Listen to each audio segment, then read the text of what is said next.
que me parece que... Bueno, vieron que nosotros la clase pasada lo que estuvimos analizando fue Elton Mayo. ¿M?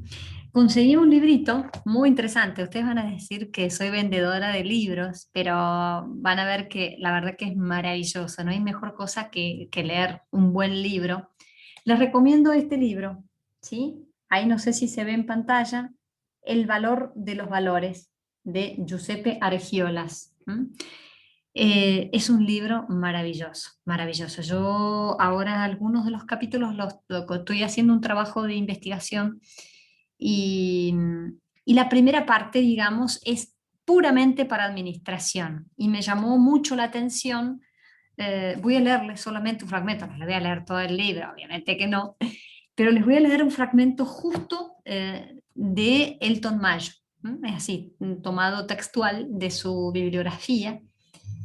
Y se recordarán que nosotros cuando vimos Elton Mayo, ¿qué fue lo que dijimos? Dijimos que dentro de la evolución del pensamiento de la administración, él va a poner foco justamente en todo lo que no se venía haciendo, que era poner el centro a, digamos, a las motivaciones que no son económicas, o sea, las motivaciones no económicas, que planteaba Taylor antes. O sea, Taylor decía, una persona es eficiente en tanto y en cuanto produce, ¿sí? Y produce y es útil para la empresa. O sea, y uno dirá, pero ¿cómo puede ser esto, no? A veces hasta nos resulta un poquito, se nos pone hasta la piel de gallina. Puede pasar que algunos de ustedes digan eso, pero como siempre les he dicho en todas las clases, que todas estas teorías hay que siempre enmarcarlas en el contexto histórico, político, social. Si no, nos quedamos rengos, ¿sí? O sea, nosotros si no nos volvemos repetidores de teoría y eso sería muy triste, sino que nosotros tenemos que tratar de entrar, decía una autora, entrar en la mente del autor. Es como, yo me imagino si en esta sala tocaran la puerta y de repente entraran Taylor, bueno, me moriría de un infarto porque imagínense que si tocaran la puerta el Taylor y todo, pero imaginémonos con el corazón por un momento de que entraran todos estos autores y estuvieran sentados, ¿sí? Les ponemos una silla a cada uno y estuvieran escuchando esta clase, o se conectaran, le pasáramos el link y se conectaran, ¿sí? Bueno, sería maravilloso, porque de ahí le podríamos preguntar todas estas cuestiones que fuimos charlando en la clase pasada, es decir, cuál ha sido la motivación por la cual escribieron lo que escribieron y por qué lo escribieron. Bueno, quizás cuántas cosas no pudieron decir en su contexto y en su historicidad, pero nosotros tratamos de ir balbuceando y tratar de descubrir cuáles son estos aportes, con sus luces y sus sombras, porque aún en la sombra nos damos cuenta de que nos da la oportunidad de crecer. Entonces, fíjense, Elton Mayo hace este experimento, ¿sí? En esta fábrica y lo que dijimos que era 4 etapas, ¿sí? Y que la primera etapa tenía que ver con la iluminación, si había un correlato entre la productividad y la iluminación. Y ahí, ¿qué dijimos? Y que no había podríamos decir, una relación directa, ¿sí? Pero sí, hay una primacía de lo que es digamos, el valor psicológico sobre el fisiológico. O sea, tener condiciones dignas y óptimas de trabajo permite que ese trabajo sea realizado de la mejor manera posible. ¿Mm? Bien, esto es la primera etapa. La segunda etapa, que duró prácticamente 12 meses, en la última parte la gente hace un salto en el nivel de la producción. ¿Se acuerdan que habían dividido? Siempre estaba el grupo de observación y el grupo de control, y sucede algo muy importante, que había un supervisor que en el grupo de observación era uno más del equipo de trabajo, hoy diríamos del equipo de trabajo, ¿sí? Mientras que en el grupo de control actuaba como supervisor, marcaba órdenes, ¿sí? Decía lo que se tenía que hacer. Y claro, ¿y esto qué es lo que se observa? ¿Cuál fue el resultado? Entonces empiezan a darse cuenta de que se necesitaba unas herramientas que permitieran como recabar más profundamente algo más allá de lo que observaban. Se daban cuenta que algo había pasado, que por qué la producción había crecido. Y era justamente por esta interacción, por este estar en el mismo nivel que los compañeras, que en este caso eran mujeres, compañeras de trabajo. Entonces, en la tercera etapa se implementa un sistema de entrevistas que luego fue trasladada a casi todas las personas de esa fábrica. Y la cuarta etapa, que es cuando él hace ya las conclusiones, si bien el trabajo debía seguir, ¿sí? Pero no, por distintos motivos no se siguió con esa investigación. Pero lo que sí llegan a darse cuenta, la importancia de pertenecer a un grupo, la importancia de sentirse parte. Yo les voy a leer entonces un fragmento, no se vayan espero que no se vayan a aburrir, solamente tiene tres páginas, ¿sí? Pero es maravilloso este libro cuando lo puedan conseguir y leer en las vacaciones, ¿sí? Entonces dice así, esto es dicho específicamente de Elton Mayo, ¿sí? Esto del año, fíjense en algo maravilloso, de 1945 ya había terminado la Segunda Guerra Mundial. Entonces dice, esperen que acepto ahí a Verónica, ok, dice, concretamente, dice Elton Mayo, sucedió que los 6 individuos pasaron a ser un equipo. Fíjense qué interesante, estamos hablando de 1945. Las 6 personas pasan a ser un equipo. Esto también habla de un cambio, porque mientras Taylor decía, bueno, vos tenés que trabajar y producir prácticamente como un comportamiento prácticamente como de máquina, acá es decir, pasan a ser un equipo. Dice, el equipo se puso espontáneamente y de todo corazón a colaborar en el experimento. O sea, que acá había también una predisposición para, digamos así, de alguna manera estar al juego de este estudio, de esta investigación que estaba haciendo Elton Mayo. Dice, en consecuencia, las trabajadoras tenían el sentimiento de una participación libre y sin discusiones, y estaban contentas sabiendo que trabajaban, escuchen esto porque es mundial, sin coerciones desde arriba, ni limitaciones desde abajo. Es muy fuerte esta palabra, ¿sí? O sea, sin coerción. Esto es el resultado que él después logra darse cuenta que el grupo es lo que te motiva para no actuar coercitivamente. Bueno, un grupo, sabiendo cuando hay un grupo con un liderazgo positivo, lógicamente. ¿Estamos hasta acá? ¿Sí? ¿Hay alguna pregunta que haya quedado? Estamos bien, profe. Ok. Entonces, después voy a tomar otro fragmento cuando ya veamos MacGregor, porque lo que se intenta en esta clase de hoy es profundizar MacGregor.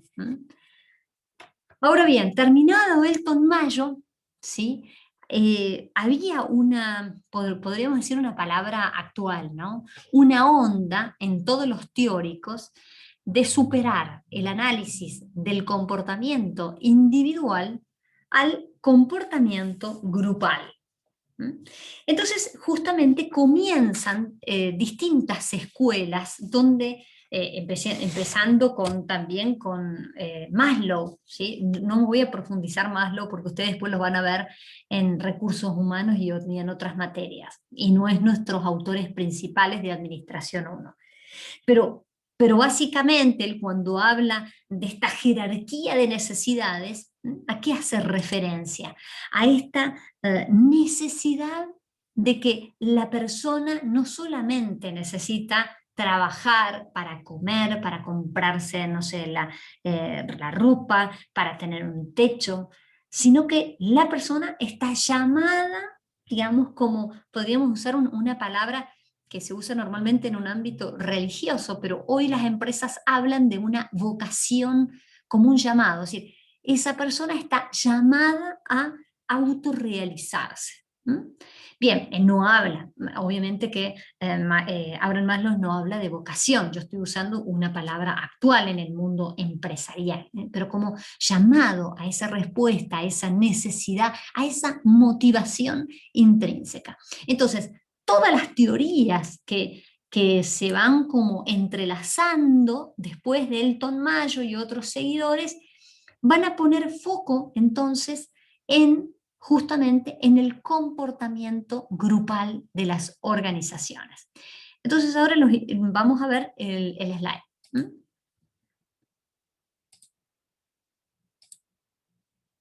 No, esto, perdón, esto no era. A ver, un momentito.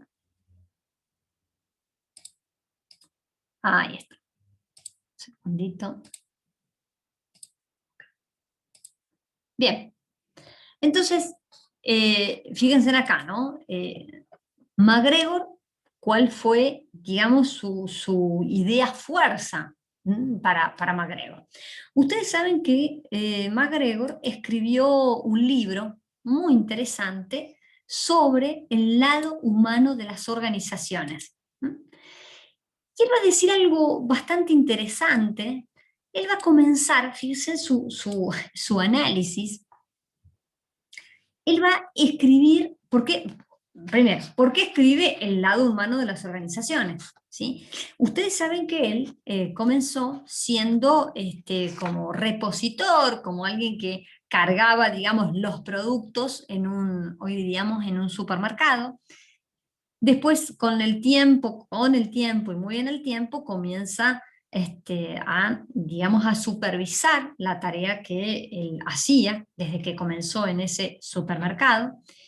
Y después empieza a estudiar psicología y llega a doctorarse en psicología en la Universidad de Harvard. Pero esa experiencia laboral le sirve de base para poder justamente tratar de entender qué nos sucede a las personas dentro de las organizaciones. Esto es fascinante, es decir, las personas como todo, o sea, no llegan a una hipótesis o no llegan a un resultado por casualidad o a no ser que lo hayan copiado. Normalmente es fruto de un proceso.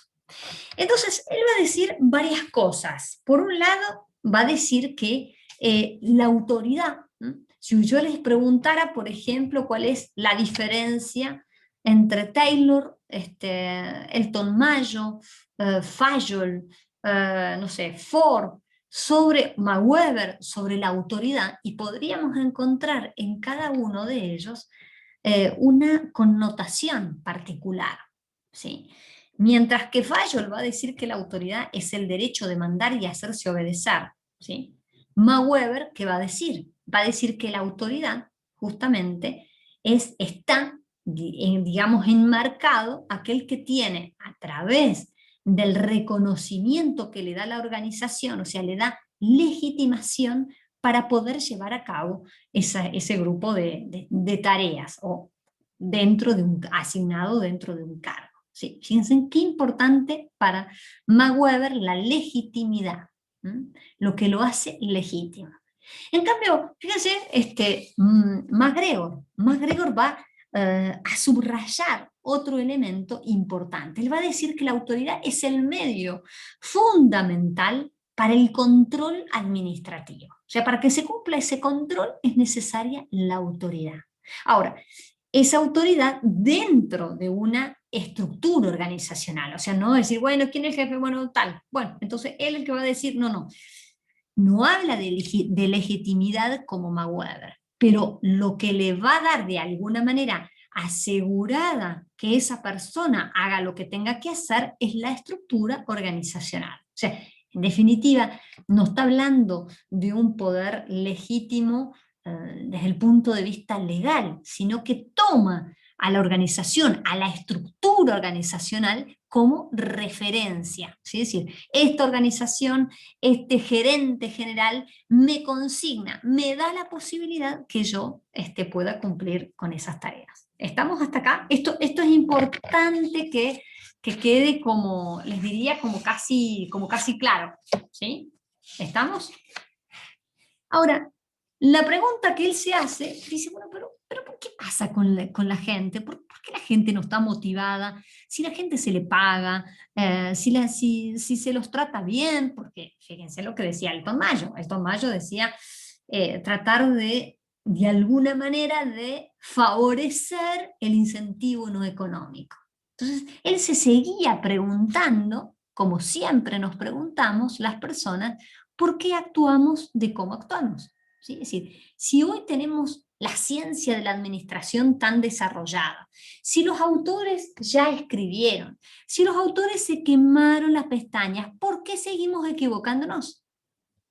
Y entonces en el fondo la respuesta sería porque no hay una praxis, ¿sí?, real de la aplicación de las teorías. O sea, si yo aplicara tal cual aprendí de las teorías, y seguramente que cometería menos errores. Fíjense que yo esta mañana estaba revisando este libro, estaba mirando, sí, por un momento, después me tuve que ir al otro trabajo, pero después me puse a pensar, digo, Taylor, fíjense en qué futurista. Taylor decía, en el futuro no va a ser el hombre lo más importante. Fíjense si no es real. Fíjense en esto, en plena pandemia. Lo que va a ser el centro va a ser el sistema. Uno piensa y dice, ¿pero qué es el Zoom? El Zoom es un sistema, ¿sí? Entonces, digo, ¿qué es lo que nosotros como contracara podríamos decirle a don Frederick Taylor? Sí, sabe que tiene razón que los sistemas son importantes, pero no es todo. Sí. Es decir, lo más importante es que estos sistemas estén al servicio del hombre y no el hombre al servicio de los sistemas. Esto solo como un paréntesis. Estamos hasta acá. Yo quisiera saber si se va entendiendo, si tienen alguna duda, si quieren aportar algo. ¿Vamos bien? Sí, profe. Vamos bien. Ok. Entonces, siguiendo con MacGregor, ¿sí?, él escribe el libro El lado humano de las organizaciones. Bueno, él va a decir, si ustedes se fijan, yo para el que necesite, yo tengo el capítulo 3 y 4, ya lo tengo digitalizado. Entonces él comienza, ¿sí?, la lectura, digamos el análisis. No sabemos cuál ha sido la motivación de que, por qué hace ese, digamos, como esa comparación, o sea, ese análisis, ¿sí? Él comienza refiriéndose al Génesis, ¿sí? Bueno, para todos aquellos que no tienen una práctica religiosa, ustedes saben que la Biblia, dentro de la Biblia hay un libro, es como que la Biblia hay como muchos libros, por decirlo de alguna forma, ¿sí? Entonces se habla del Génesis.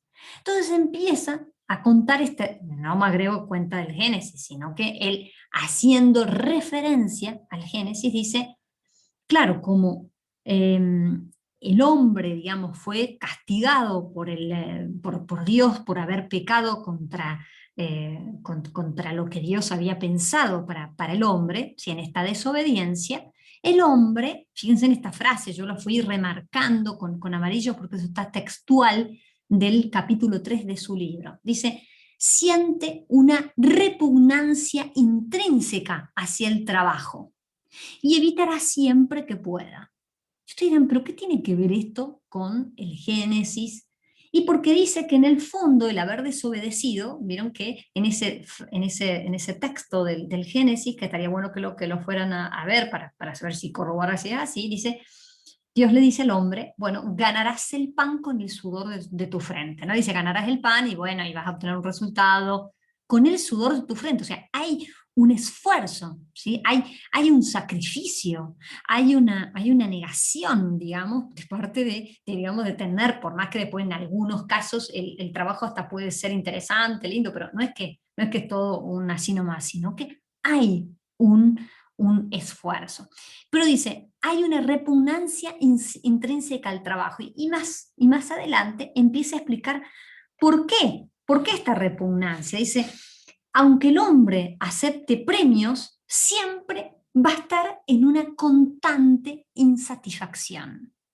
Bueno, en realidad sería interesantísimo que lo analizáramos de muchísimos puntos de vista y sería magnífico que que analizáramos solo esta frase, pero no lo vamos a hacer por motivos de tiempo. Pero es interesante decir, ¿por qué el hombre está en una constante insatisfacción? ¿Qué es lo que lo hace satisfecho? ¿Es el trabajo? ¿Qué es lo que le da razón, existencia para que el hombre viva? ¿Qué es lo que de alguna manera va a marcar sentido a la vida de la persona? No lo va a decir esto MacGregor, le estamos repreguntando. Es como en esta foto, es como si lo trajéramos acá en la sala y dijéramos, pero Douglas, ¿por qué sentís que el hombre está en este constante insatisfacción? Decís, che, ¿por qué si gano $10.000, para decirlo, oh, estaría buenísimo? ¿Por qué si gano esto siempre hay algo que está faltando?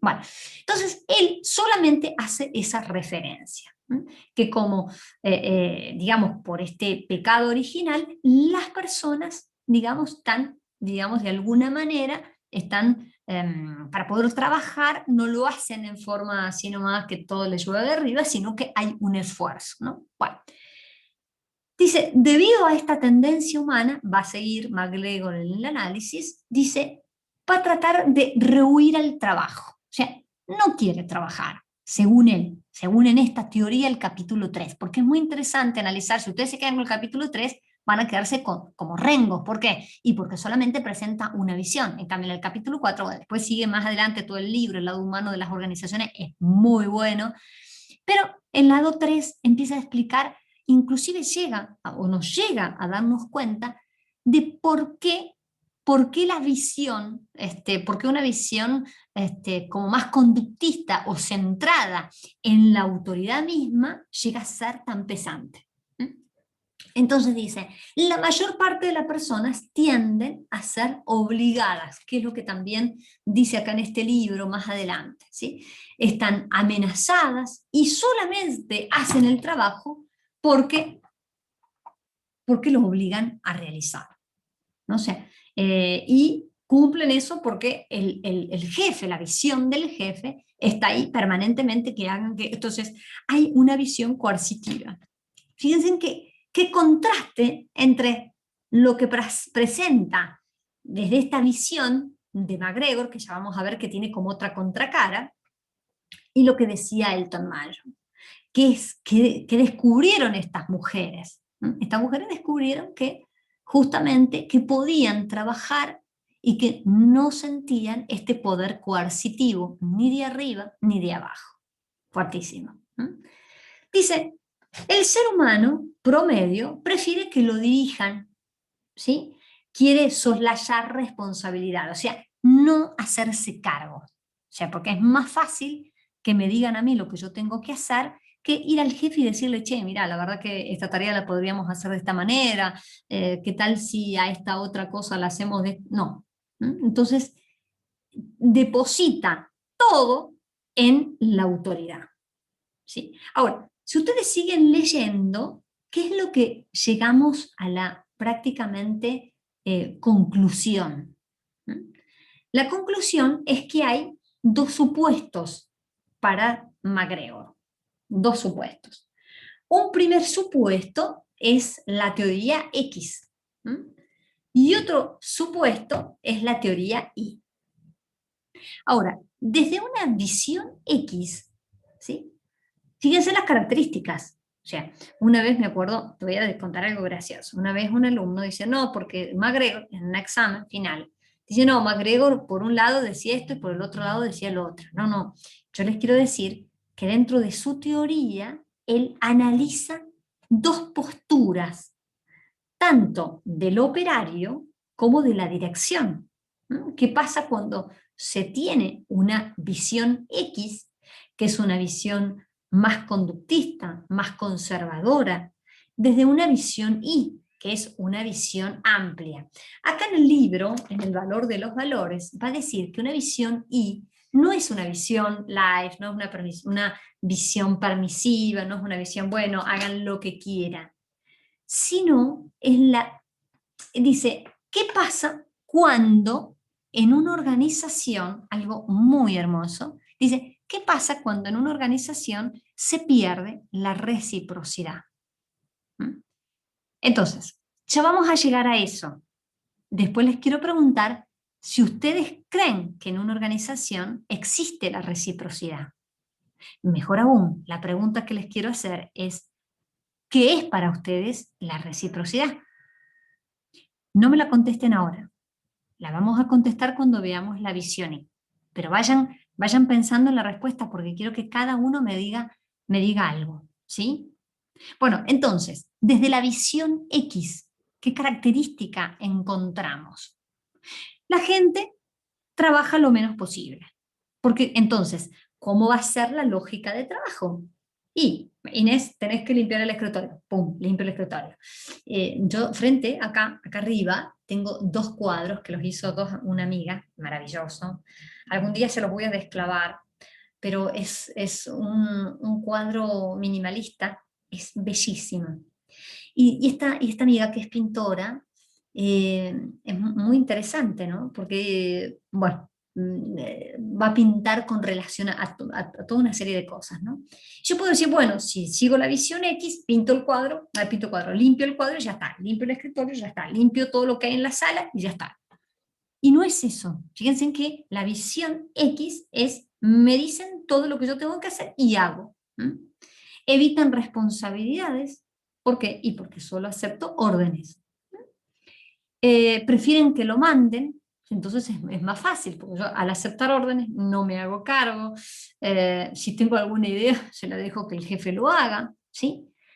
Dice, harían poco por la empresa si no fuera por la dirección. ¿Qué significa esto? Y que vos tenés una dirección coercitiva. O sea, que te dice, mira, ¿sabés qué? Si vos no limpiás el escritorio, no limpiás el cuadro, hay 10 personas allá afuera que están esperando hacer lo que vos haces. Entonces, te ponen tanta presión. Sí. Típica frase, profe. Sí, exactamente. Levanto una piedra y saco 10 chicos más que quieren trabajar. Pero es fuertísimo, fuertísimo, Sí. fuertísimo. O sea, digo, cuando nosotros encontramos estas frases, es porque hay un vaciamiento muy grande en esa organización. Nos tenemos que dar cuenta que inclusive la persona que lo dice, pobre, o sea, yo digo, no podemos juzgar a la persona porque siempre hay una historia que lo llevó a pensar así. Ustedes decían, hola, profesora, sí, una vez yo dije así esta frase y un alumno se animó, no estábamos en pandemia, estábamos en presencial. Me dijo, profe, lo invito una semana para que esté con mi jefe. Sí, ¿verdad? Pero digo, nosotros no somos del repollo. Siempre, si actuamos, es porque hemos tenido una historia. Ahora, lo importante es preguntarnos qué hacemos con esa historia, que eso es otra pregunta. Bien, entonces, si nosotros vemos el comportamiento en los empleados de esta forma, ¿sí? ¿Qué es lo que tenemos que, a qué conclusión llegamos? Y bueno, llegamos que desde la dirección, con una visión X, se supervisa y se controla. Se supervisa y se controla. Las tareas, fíjense que es prácticamente como la visión de Taylor. Las tareas son repetitivas, fáciles de aprender. Si yo les pregunto, chicos, ¿cuál era la consecuencia del estudio del tiempo y movimiento? ¿Cuál va a ser la respuesta de ustedes? Y profesora, es obvio, es la especialización, ¿sí? Y la división de tareas, ¿sí? ¿Por qué? Porque yo voy a dividir esas tareas y la especialización significa que yo haga las tareas en forma justamente repetitivas y en forma constante. Entonces llega un punto que ese costo de aprendizaje se va achicando cada vez más. ¿Sí? Bueno, entonces, ¿cuál va a ser el alto grado digamos, desde la visión X? Desde la visión X, entonces, es un poder, ejercer un poder coercitivo. Esto que decía recién. Si no lo haces, hay 10 personas esperando afuera. ¿Sí? Entonces, se ejercen tanta presión todo el tiempo que las personas terminan como autómatas, ¿no? Estoy respondiendo porque no quiero perder. Y esto, sin ir más lejos, está pasando. Hay un caso de una empresa donde hace evaluaciones terribles hacia el personal está agotadísimo y le dicen, ¿sabe qué? Vamos a cerrar en cualquier momento. Pero yo trabajé un momento, pero tu calificación no llega ni a 5, que es una calificación muy buena para para ese estándar de esa empresa. ¿Y qué calificación tuvo? 2. Y el tipo trabaja más de 10 horas. Pero, ¿qué pasa con las organizaciones? ¿Se han olvidado que estamos en pandemia? ¿Se han olvidado que la gente no vende pero porque no tiene? Bueno, hay muchos bemoles dentro y fuera de las organizaciones. Pero podemos tener una visión o encontrar con organizaciones con una visión X. Y no solo desde el jefe, sino que también nosotros que nos dimos cuenta en la cultura organizacional.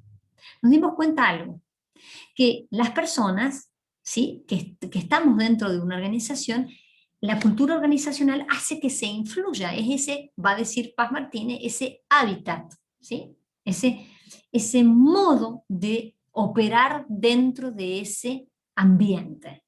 Ahora, si ese ambiente es coercitivo, el resultado que vamos a tener de esa cultura organizacional va a ser coercitivo, ¿sí? Porque la gente, mira, esto no sé cómo hay que hacerlo, nosotros tenemos el jefe. Mira, el jefe hace años que viene diciendo esto, hay que hacerlo. ¿Pero por qué? No, ni sé por qué, pero hay que hacerlo. No sé si ustedes se han encontrado con este tipo de situaciones, pero yo me he encontrado con muchas, donde la gente no sabe por qué hace lo que tiene que hacer. Nadie le explica, hay un miedo a perder constantemente el trabajo, hay una desconfianza tal que la gente termina como, bueno, hace el trabajo, quizás lo hace perfectamente, pero esa persona en menos de 5 años termina realmente con varios problemas. ¿Estamos hasta acá? Sí, profe. Ok, bueno, muy bien. Entendida la visión X, pasamos a la visión Y. Ahora, yo quisiera preguntarles las preguntas que les había dejado hace un ratito atrás, ¿sí? Cuando les preguntaba qué era la reciprocidad para ustedes, si existe para ustedes la reciprocidad en las organizaciones. Y después les comento lo que dice este autor sobre MacGregor y la teoría Y. Ahora los escucho a ustedes.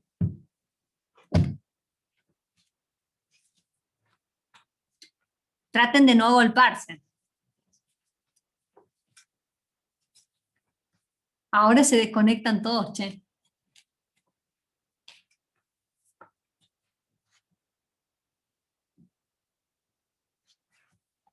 Están callados hoy, ¿qué pasó?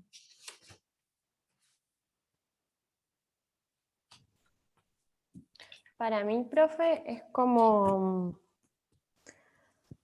por ejemplo, que otra persona actúe con los valores que uno tiene. Por ejemplo, no sé si yo soy respetuosa con alguien, que esa otra persona también sea respetuosa conmigo. Uh-huh. Y a ver, ¿vos crees que Para eso... mí, Ajá, dale. perdón, No, dale, Agustina, dale. para mí siempre hay una relación de reciprocidad en las organizaciones. Nosotros brindamos trabajos, conocimientos adquiridos y experiencia, y las organizaciones nos devuelven en remuneraciones. O sea, esa reciprocidad es una remuneración, a veces también puede ser, nos da experiencia, formación, bueno, depende de la organización, pero siempre hay una relación de reciprocidad. ¿Y cuál sería para vos la diferencia entre reciprocidad y estima? Ah, qué difícil, voy a decir, uy, la profesora hoy se nos vino filosófica. Pero miren, si nosotros entendemos todas estas cuestiones, yo porque no es que lo improvisé, me encantó tanto lo que decía este autor, y dije, esto es lo que está pasando. Este es el fundamento del por qué MacGregor llegó a explicar la visión Y.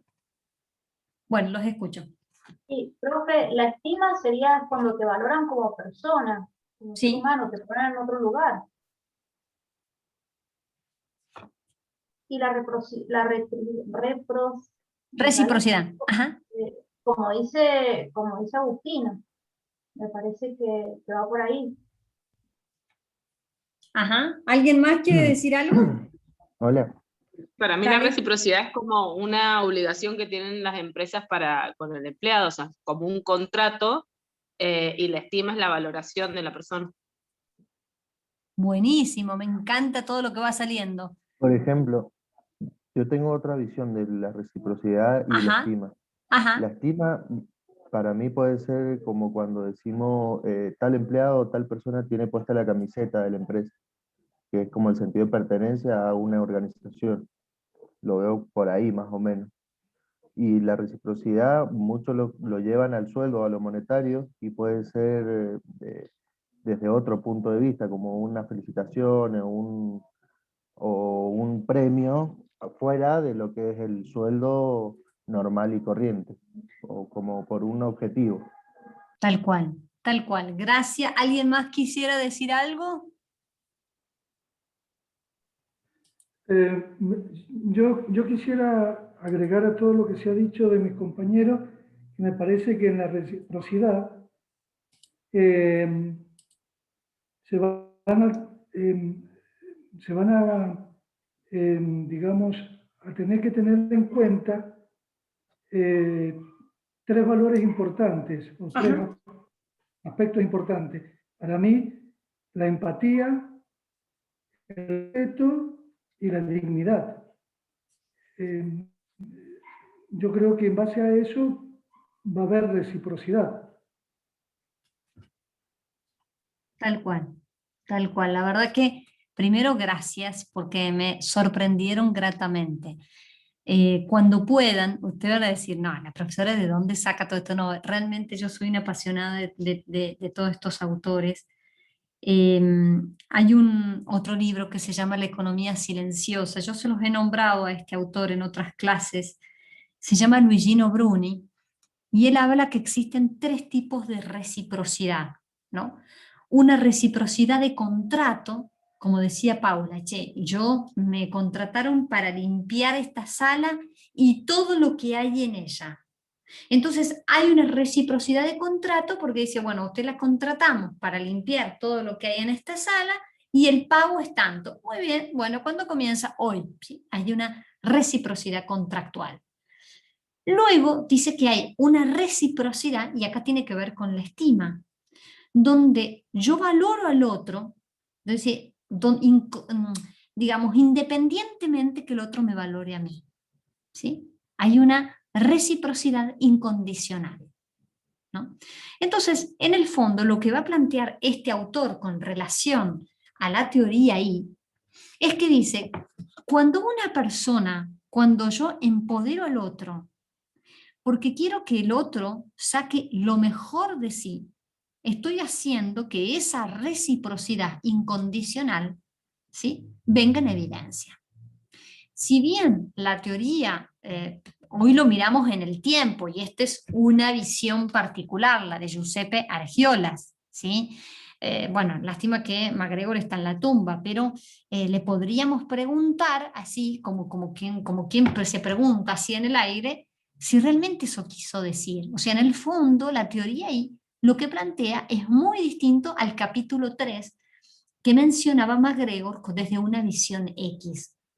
Entonces, en el capítulo 4 que plantea la visión Y, él va a decir que las personas, ¿sí?, sienten al trabajo como un juego. ¿Pero por qué juego? No porque no le dan importancia, no porque dicen, total, esto lo hago, sino porque sienten el placer de poder hacerlo, o sea, sienten una motivación.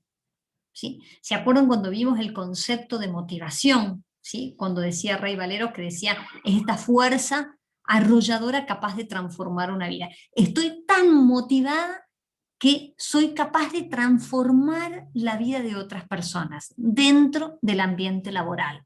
Esto es magnífico. Yo digo, ojalá que todos nosotros podamos hacer esta experiencia de transformación. Si no lo es, preguntémonos qué está pasando y qué podríamos hacer. Después, dice, en ciertas condiciones buscan responsabilidades. ¿Qué significa? Que no están, fíjense, la antítesis con la visión X. Evitan responsabilidades. En cambio, acá las asumen, decir, che, mira, esto no se vendió, ¿qué podemos hacer? Y bueno, podemos hacer tal cosa, podemos hacer tal otra, o esto nos fue mal, o esto quizás podría haberlo hecho mejor y no lo hice. Asumo la responsabilidad de poder hacerlo mejor. ¿Sí? Fíjense en otra característica desde una visión Y. tienen imaginación y creatividad. O sea, las personas están motivadas para poder renovar, hoy diríamos, para poder reinventarse permanentemente en un contexto como por ejemplo la pandemia, que hace que las organizaciones, si no se reinventan, mueren. Esta mañana hablaba con una emprendedora y me decía eso, ya no basta solo reinventarme, tengo que modificar estructuralmente mi negocio. ¿Por qué? Porque tenía un negocio turístico y evidentemente que la pandemia no va a pasar mañana, va a pasar mucho tiempo hasta que otra vez volvamos, y no volvamos, sino que tengamos que tener una nueva normalidad. ¿Se entiende hasta acá? ¿Sí? Sí, profe. Ok. ¿Alguien quiere, Sí, ¿alguien quiere hacer alguna pregunta, algún comentario?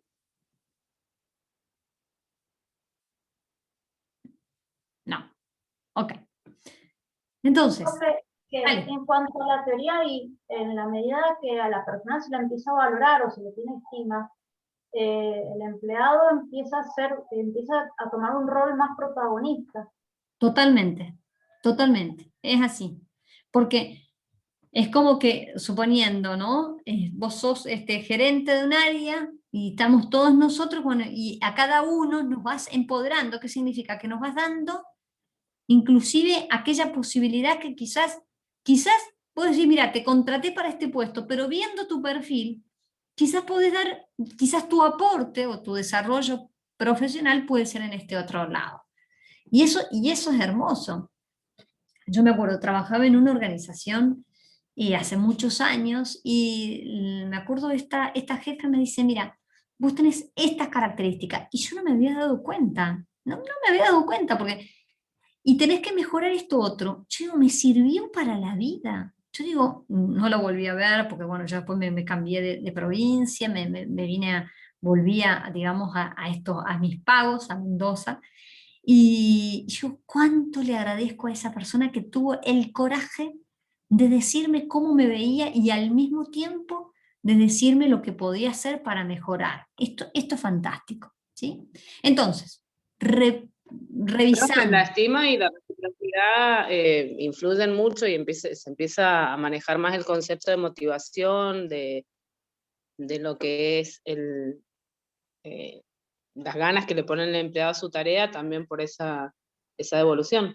Totalmente, totalmente, totalmente. Ahora, fíjense en que hay un peligro en todo esto, ¿no? Es decir, oh, la profesora siempre ve la quinta pata al gato. No, digamos, sin querer, una reciprocidad, por eso hablaba de la estima, puede ser utilitarista. O sea, yo me doy, yo te doy si tú me das. Entonces, la pregunta que nos podríamos hacer es, ¿yo puedo dar sin que el otro me dé? Y depende, porque yo no puedo vivir del aire, necesito un sueldo y en esto estamos todos de acuerdo. Ahora, ¿qué pasa si yo doy en forma desproporcionada con relación a lo que recibo? Y bueno, muchas veces pasa esto, que a veces uno pone tanto empeño, tanto compromiso, pero la organización no lo ve. Bueno, acá hay que hacerse muchas lecturas y podría ser hasta un debate muy profundo, es decir, ¿qué pasa con esa organización que no ve? ¿Sí? Observa, pero no ve. Ya dijimos que es muy diferente ver y observar. ¿Sí? Y después la otra lectura es, ¿qué pasaría si toda esa comunidad de trabajo diera sin esperar que les den a cambio algo? Más allá de lo contractual, más allá de lo que corresponde, más allá de la ley, que eso siempre tiene que estar. ¿Sí? Entonces, es muy interesante, yo les voy dejando todas estas preguntas que si bien no entran dentro de así, estrictamente dentro de la teoría de MacGregor, en la visión I, pero está bueno que nos las hagamos, porque ustedes van a ser profesionales, o sea, ya son profesionales como yo, y entonces la pregunta de fondo es decir, ¿cómo quiero gestionar la organización? Lo quiero gestionar en base a, digamos, lo quiero gestionar en base a, digamos, solamente a una reciprocidad contractual, o quiero, o me motiva otra cosa. Bueno, todas estas preguntas está buena poder hacérnoslas. Bien, voy a seguir compartiendo acá pantalla. Ok. Muy bien. Bueno, entonces, la visión Y, si usted me pregunta, bueno, profesora, pero conclusión, ¿cuál es la diferencia entre la visión X y la visión Y? Y que la visión X es una visión. Desde el punto de vista, podemos mirar la visión X y la visión Y siempre desde el lado, digamos, en una estructura organizacional, desde los colaboradores, o lo que eran antes los empleados, y antiguamente en la época de Taylor y Fayol los operarios, ¿sí? Pero ahora ya no es más, son colaboradores, fíjense, hasta ese concepto cambió.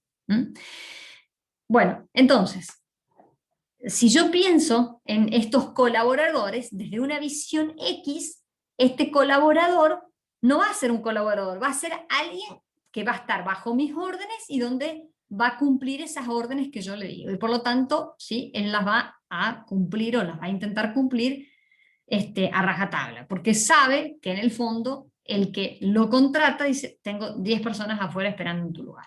¿Sí? O sea, hay una visión conservadora, digamos, de cómo es la relación entre la autoridad y el control, que esa autoridad y control es coercitiva. Ahora, desde una visión Y, ¿qué podemos decir? Y que hay una visión, fíjense que acá es muy interesante en el libro, él va a decir, no es que hay adocracia, ¿sí? No es que hay una autoridad laxa, sino que hay un principio de reciprocidad. O sea, cómo me empoderan o cómo me hacen sentir que yo soy parte de esa organización, yo puedo, ¿sí?, responder en función de cómo soy, por decirlo entre comillas, tratada.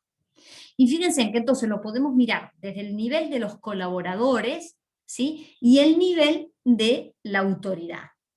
Fíjense, recuerden cuál es el concepto de la autoridad que da MacGregor, ¿sí? Él va a decir que es fundamental, la autoridad es fundamental para ese control administrativo, pero que se da, o sea, o se desarrolla dentro de la estructura organizacional.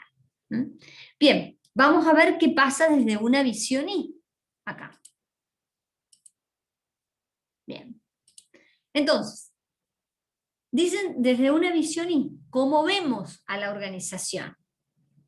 Entonces, podemos mantener informados a los empleados, ¿sí? Esto, ¿se acuerdan cuando nosotros vimos el tema de la cultura organizacional, ¿no?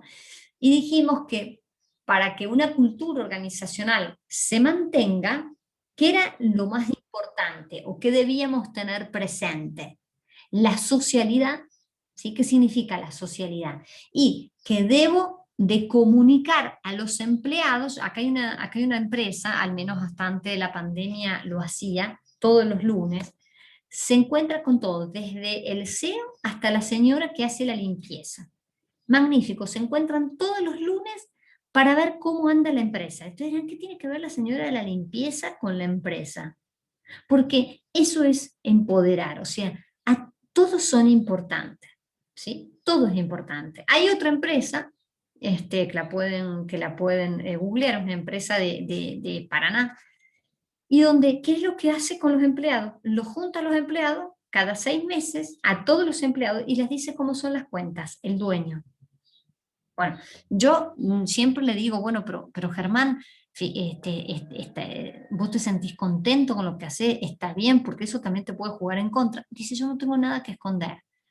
Y dice, es importante que los empleados sepan cuánto es la entrada real de la empresa, porque todos son parte. Maravilloso.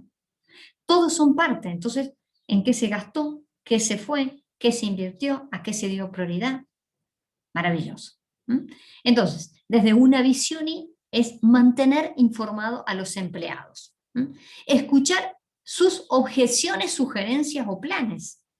O sea, no es cuestión de solamente llamarlos y decirle, bueno, muy bien lo que dice Andrea, la verdad que gracias, te felicito, y después hacer totalmente otra cosa. O sea, la escucha significa aceptar la sugerencia, escuchar y decir, mirá, profe, la verdad que tus clases son súper aburridas. Bueno, podría, no sé si es así, pero bueno, intentar escuchar la objeción para poder modificar e ir viendo a lo largo del tiempo que eso se ha ido mejorando. Eso es muy hermoso. Miren, yo he estado en organizaciones que he estado luchando, me he ido y todavía darme cuenta que la organización sigue igual. Yo digo, hay situaciones y situaciones, o al contrario, donde uno pone un granito de arena y ese granito de arena es tenido en cuenta porque eso genera y generan nuevas iniciativas y es algo maravilloso, maravilloso. Permitir la autogestión en los asuntos rutinarios. ¿Qué significa esto? Esto tiene una amplia relación con lo que vimos en el tema de la cultura organizacional con los ritos. Ustedes dicen, ¿pero por qué? Porque llegó un momento, cuando vimos el tema de los ritos, dijimos que los ritos ¿qué eran? Estas acciones repetitivas. Pero que llega un punto que para que tengan significado, tengo que desritualizarlo y volverle a dar un significado. No sé si a ustedes les ha pasado, que ustedes en cierta organización dicen, ¿y este rito por qué? Oh, no, mira, toda la vida está así. Mi mamá me contó que en esa organización también era así. Y mi abuelita, que los vio crecer a los dueños, también era así. Entonces, ¿qué pasó? Nadie le explicó el sentido, la importancia. Es vital que los ritos, ¿sí?, sean transmitidos y quizás tengan que actualizarse en el tiempo, actualizarse en el presente, porque quizás ese rito que llevó a una práctica era de ese momento. Les cuento un particular. Yo vieron que soy muy observadora. Y el domingo entonces fui de pasiones. Estaba bastante cansada y entonces fui a la montaña. Y a mí me hace mucho bien. Yo descanso muchísimo con la montaña, me encanta. Y entonces entro a un mercadito. No voy a decir el pueblito, porque el pueblito, yo digo, es un pueblo de primera porque está pegado a la montaña, digamos. Pero si paso en segunda ya se acaba el pueblo. Un pueblo maravilloso. ¿Qué me llamó la atención en este mercadito? Yo entro al mercado y como por defecto profesional, no tengo mejor idea que observar todo lo que pasa, desde la luminaria. Yo digo, no puede ser, tengo que estar concentrada. Si acá estoy descansando y voy a ir a comprar pan, ¿qué era que lo que más iba a comprar? Bueno, pan, y no me acuerdo, como no había verdura, digo, llevo pan, y al final terminé llevando unos pastelitos. Me llamó la atención algo que vi mundial, que pensé que ya no existía. Llegamos a la caja, estaba el cajero, que a su vez estaba en la carne, estaba un salón bastante grande, entonces estaba el chico del cajero, como les digo, que atendía a veces a la carne, y corría para atender el pan. Yo digo, ay Dios mío, yo espero que se higienice las manos, todo para todo esto. Bueno, no, sí, eso bastante bien. Bueno, compro lo que tenía que comprar y hago cola. Había una cola, bueno, todo con el distanciamiento social y todo eso bastante bien. Llego a la caja y había una familia delante mía. Entonces, en lugar de pagar, dice, ¿lo podés anotar? Y saca lo que yo siempre digo en las clases que pasa, el cuaderno de carnicero. No tengo nada con los carniceros, me encanta. Yo creo que en la otra vida podría haber sido carnicera porque me encanta cortar carne, me encanta, digo. Pero digo, qué bárbaro que, bueno, tenía un sistema, digo, Dios mío. Y yo me pregunté, ¿sabrá este señor qué le pondrá? Porque ponía los números y tenía un cuadernito, suponiendo supongamos que mi apellido es Silvestre, vamos a decir que yo era así. Me dejaba anotado, sí. ¿Cuánto es? 500 pesos. Bueno, ese de Silvestre, pues, eran los números. Bueno, ustedes no saben. Y yo digo, ¿qué está pasando con todo el sistema de gestión a los años que estamos? Porque no estamos en el siglo pasado, estamos en el año 2021, ¿no? Entonces, bueno, muy interesante, la verdad que... y después, al otro día, pues esto fue el sábado, al otro día voy a un negocio y había una señora, ¿no? Y llegó a esta despensa, porque era una despensa, y la señora me impresionó. Estaba ahí con su computadora, pasando todo. Yo digo, y entonces, ¿qué pasó con este mercadito? Y esta señora rompió el esquema mental que yo tenía. Digo, mira vos, esta señora que debe haber tenido fácilmente 73 años, le puse a charlar, pero en el fondo digo, la quería escuchar porque digo, esto trae una novedad. Tenía la computadora, iba anotando, iba pasando, estaba sola, también lo mismo, era el espacio mucho más pequeño. Pero esto, permitir la autogestión en asuntos rutinarios. Digo, si tuviéramos una cultura ahí, tendríamos que ir entrenando a toda esa comunidad de trabajo. Entonces, dice MacGregor, ¿cuáles son los resultados con una visión I? Mejora la moral, el deseo de cooperar, y eso nos pasa a todos. Cuando una persona tiene estima por otra, y en ese trabajo yo le doy ese reconocimiento que el otro vale por lo que es, bueno, hay una cooperación. Y ya se sabe, esto está calculado, fíjense en que él lo escribió después de 1945, el lado humano de las organizaciones. Él dijo, la reducción a la resistencia a los cambios. ¿Estamos hasta acá? ¿Sí? ¿Preguntas que quieran hacer? ¿Sí? Todo bien, profe. Bien, ok. Entonces, vamos a tratar ahora de hacer como una super síntesis y vamos a entrar, si es posible, a ya un poquito a la visión de las, digamos, de las teorías un poquito más actuales. ¿Estamos hasta acá? Entonces, ¿qué fue lo que nosotros llegamos a la conclusión? O sea, ¿o qué conclusión podemos decir? Podemos decir que vamos a pasar, a ver, les voy a compartir acá la pantalla sobre esta teoría, así me acuerdo que Andrea siempre me dice, profesora, pase la filmina, acá, vamos a pasar esto. Acá está. La del resumen. Esta. Uy, no, la tengo con esto, perdón. Hoy no le hice acordar, profe, perdón. No, pero no, por favor, si acá ya la tengo. Entonces, acá vamos. Acá estamos. Bueno, entonces, no sé si la están viendo. ¿La están viendo? Sí, profe. Bueno, esta es muy interesante.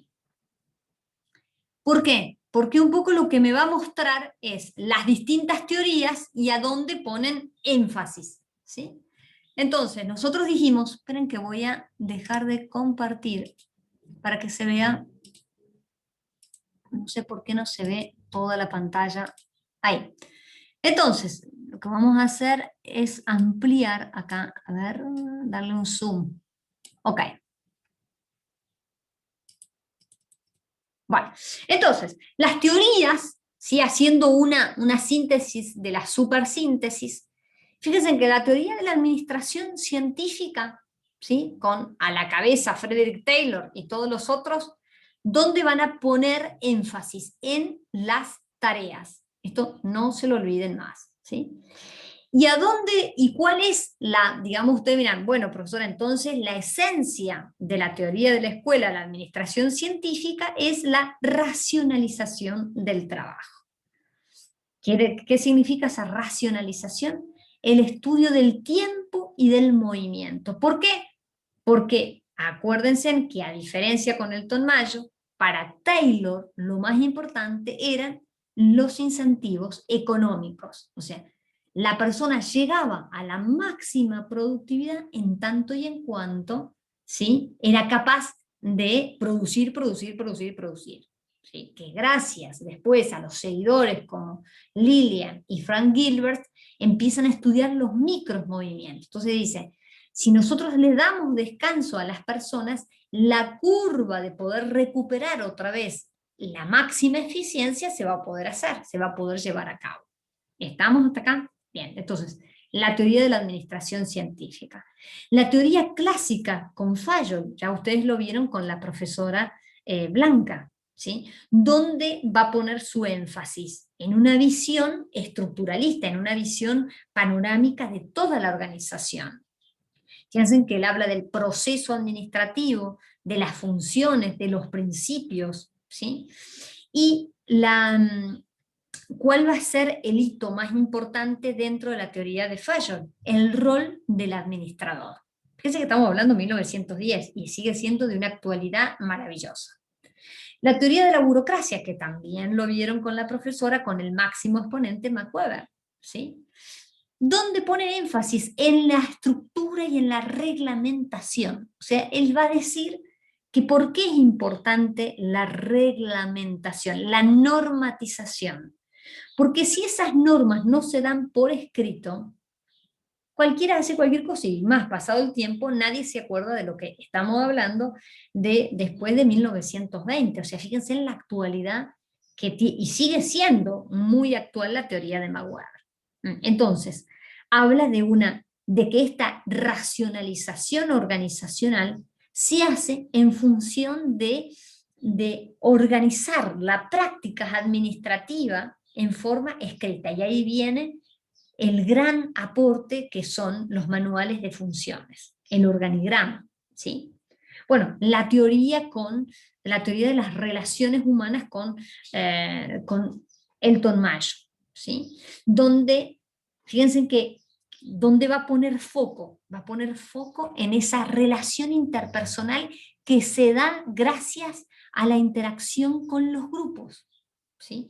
Y que sin el grupo, ¿sí? Sin esa fuerza del grupo, la gente se siente coercionada para poder realizar esa tarea. En cambio, la fuerza del grupo hace que inclusive se aumente, ¿sí?, el incentivo o el estándar. O sea, las personas superaban el estándar, superaban los niveles de producción. ¿Por qué? Porque inclusive no sentían ni siquiera el cansancio, la fatiga, la monotonía de realizar una misma tarea. ¿Por qué? Gracias a la presencia de los grupos.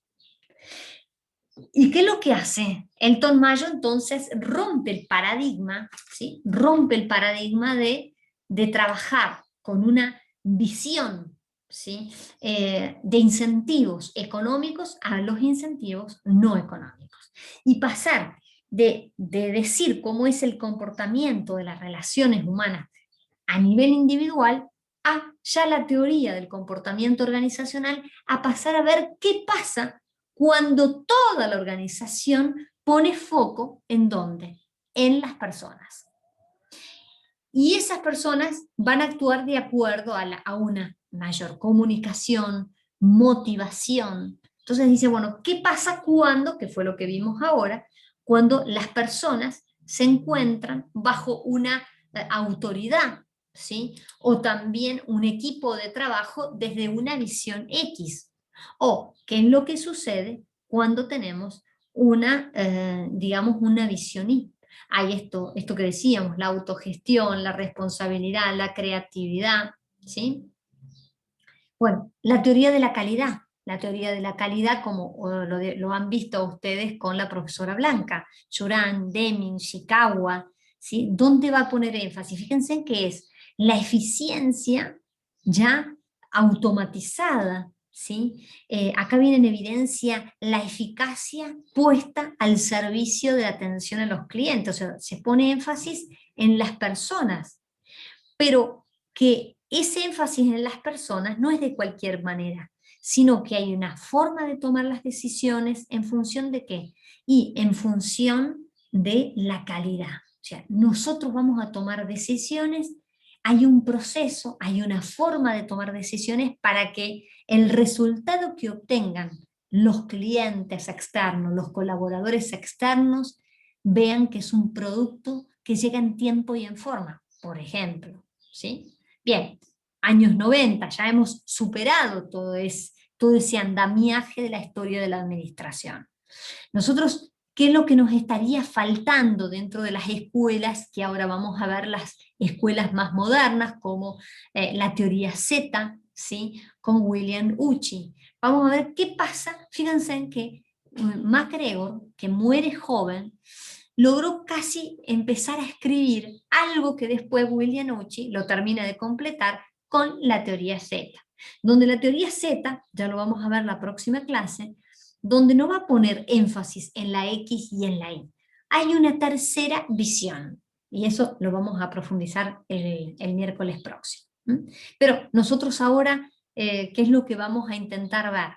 Hay distintas escuelas después de ustedes saben que de la Segunda Guerra Mundial. ¿Qué es lo que pasa? Fíjense acá, ¿no?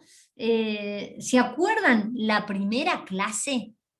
No sé si ustedes se acuerdan la primera clase. Sí, profesora, nos acordamos que era una clase muy bonita. Bueno, si ustedes se acuerdan de la primera clase, yo les hablé a ustedes de las olas de Toffler, ¿sí? Bueno, y les dije que las olas de Toffler, este autor que escribió una trilogía, va a hablar sobre distintos comportamientos de la humanidad frente al cambio. Entonces, en esta primera ola encontramos esta mecanización, ¿sí? Donde antes se hacía todo manual, donde existía más la vida del campo, después la gente se trasladó del campo a la ciudad, entonces empezaban a existir estos espacios cerrados llamados fábricas, ¿sí? Donde hay un tiempo, el valor del reloj es muy importante, este sistema de tiempo también se estableció en distintos sistemas, no solo en el sistema, no solo en el sistema laboral, sino también en el sistema educativo. ¿O por qué creen ustedes que ahí está el concepto del timbre? ¿Sí? Para decir que hay un tiempo que acaba, que hay un tiempo que inicia. Bueno, pasamos a la era, ya a la segunda revolución industrial, donde ya las cadenas de montaje empieza y la producción en masa ya empiezan a tener un efecto en el mercado. La era informática a partir de los años 90, ya con la llegada de Internet, pensemos solamente en nuestro país, ¿sí? Donde algunas organizaciones empezaban a tener computadoras mientras otros países ya tenían avanzado. Y ahora vemos la digitalización, o sea, esto que decía Taylor, de que lo más importante que iba a primar en el mundo era el sistema, ¿sí? Y mientras que antes era el hombre, ahora es el sistema. Bueno, prácticamente se está cumpliendo lo que decía Taylor, esta digitalización como un gran sistema donde las personas interactúan en tiempo real, donde hay una ausencia de barreras geográficas y de espacios territoriales, y donde yo puedo trabajar desde aquí, desde Mendoza, desde esta sala, para no sé, para Hong Kong, en tiempo real. ¿Se entiende hasta acá? Bueno, ¿qué hace entonces la ciencia de la administración? Trata de dar una respuesta a los distintos momentos históricos, sociales, políticos, económicos. Entonces, vamos a comenzar a ver, pensaba hasta las y 20, ¿sí? Y a las y 20 si hay alguna otra pregunta, si tienen algo para aportar, si no, ya nos vemos mañana para la práctica.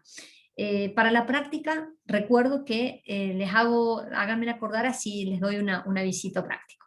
¿Estamos hasta acá? ¿Sí? Sí, profe. Ok, entonces vamos a retroceder un poquito en el tiempo. Vamos a situarnos prácticamente en 1945. La Segunda Guerra Mundial ya había terminado, ¿sí?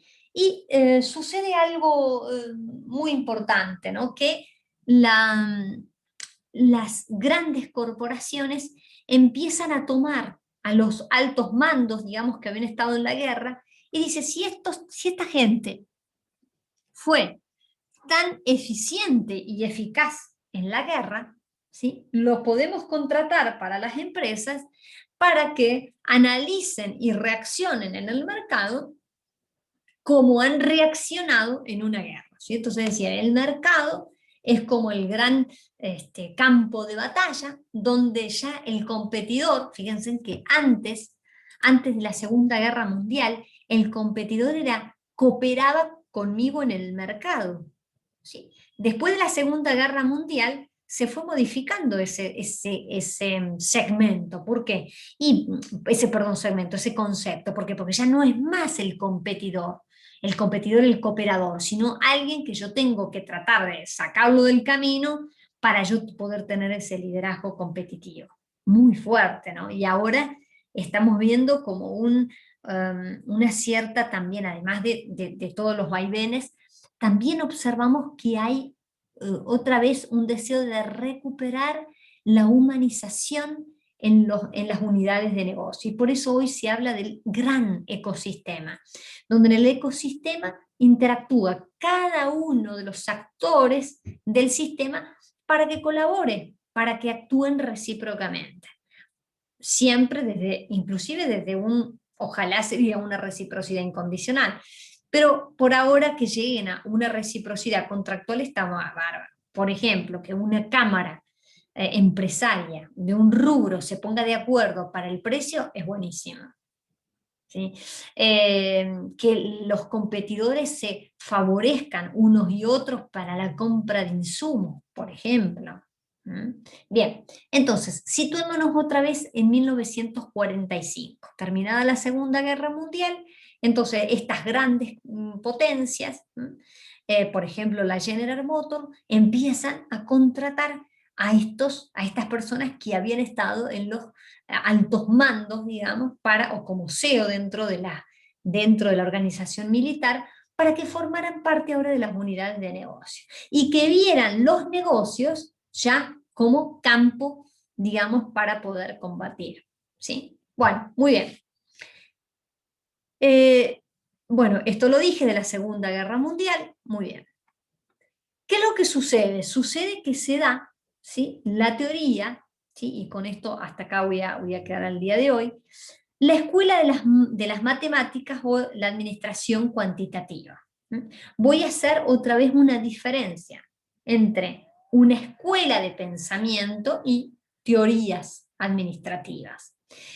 Una escuela de pensamiento forman parte de distintas teorías, ¿sí? O una misma teoría, pero que va evolucionando, como la escuela de la administración científica, que no fue únicamente don Frederick Taylor, sino que hubo muchos seguidores y corrientes, les diría como, no digo contrapuestas, pero sí en algún punto de contraste, como por ejemplo Lillian y Frank Gilbert, que no estaban de acuerdo con Frederick Taylor en cuanto a la mirada de la composición del estudio de tiempo-movimiento. Bueno, lo mismo sucede acá en la escuela de las matemáticas, que hay teorías, a veces teorías más conservadoras, otras teorías más de vanguardia para esa época. Lo que sí podemos decir que las computadoras, ¿sí? Fíjense que los primeros pasos en el análisis fue algunas teorías, como por ejemplo la teoría de Simons, que no la vemos, pero habla de las decisiones. Entonces dice, ¿cómo una persona toma decisión? Yo no sé si ustedes lo vieron con la profesora Blanca, pero Simon va a plantear que hay una serie de caminos para poder tomar decisiones. Primero es analizar el problema, ¿sí? Luego que uno analiza el problema, ver las posibilidades que van surgiendo para ese problema. Luego evaluamos cuál de todas las alternativas, ¿sí?, elegidas puede ser aplicables para esa problemática. Luego la ponemos en marcha a esa alternativa que hemos elegido. Y después nuevamente verificamos el impacto, porque tal vez dijimos, che, la verdad que nosotros nos adelantamos o tuvimos presente de hacer de una determinada manera y resultó otra para la organización. ¿Sí? Entonces, esa toma de decisiones ha sido vital. Fíjense que ahora, yo al menos que trabajo con muchos emprendedores en este proyecto de incubadora, una de las cosas que decimos es cómo toman decisiones. Eso es clave. ¿Por qué? Porque si no saben tomar decisiones, ¿cómo voy a tomar decisiones? Y bueno, puede ser que, esto siempre digo, esta pareja de pizzeros, él es buenísimo vendiendo. Y ella no, ella sabe amasar pizzas. Entonces, ¿cómo va a tomar decisiones? ¿Todos los dos toman decisiones? ¿O en función de la logística? ¿O en función de la venta?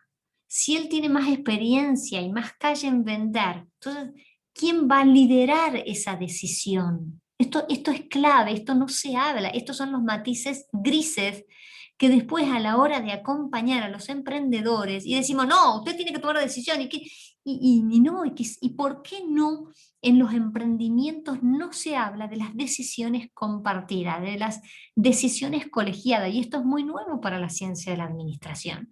Rompe inclusive con el paradigma de la autoridad. O sea, distinto es que yo digo, no sé, la nombramos a Constanza porque vemos que ella es la emprendedora, entonces de ahora en más no, estamos todos con ella y todos haciendo maicena y tal. Bueno, y otra cosa es que estemos es decir, che, somos compañeros, como ha pasado, una vez vino a mi clase un grupo de exalumnos de la carrera de ingeniería, donde tenía y tiene una empresa donde su principales cliente es la bodega Zucardi, por ejemplo. Y bueno, ¿y qué es lo que hace como tarea? Y bueno, hace toda la parte de lo que sería el desarrollo informático y web para la entrega y comercialización de los productos. Y bueno, y esto se necesita. Entonces, a ver, esta escuela surge como necesidad de dar una respuesta, porque imagínense nosotros que veníamos analizando una visión taylorista, donde lo que primaba era el incentivo económico. Pero ese resultado a un cierto punto trajo males entendidos, trajo rechazo, trajo... Bueno, después se pasó a una visión humanística, ¿sí? Y donde se perdía de lado, o sea, había perdido el foco de la mirada numérica, es decir, está bueno el comportamiento individual, está bueno el comportamiento grupal, pero hay que producir. Entonces, van a ver ustedes que a medida que vayan avanzando en la teoría de la administración, por eso es tan bella, van a ir viendo que tiene matices, que no es solo repetir un concepto, sino que justamente la necesidad del contexto hizo que se profundizara otra connotación u otra mirada de la teoría. ¿Estamos hasta acá? Sí, profe. Bueno, preguntas. Sí, profe. A ver, acá dice Facundo, perdóname que recién veo tu mensaje. Profe, yo considero que sí existe la reciprocidad en algunas organizaciones. Ah, bueno, gracias Facundo.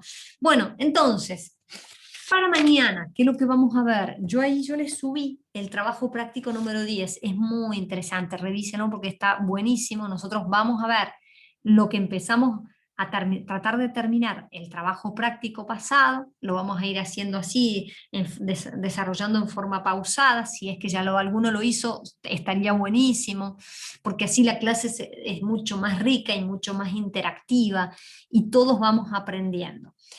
Y el trabajo práctico número 10, que yo ya se lo subí esta mañana. Bueno, y si tienen alguna duda, no dejen de escribirme, ¿sí?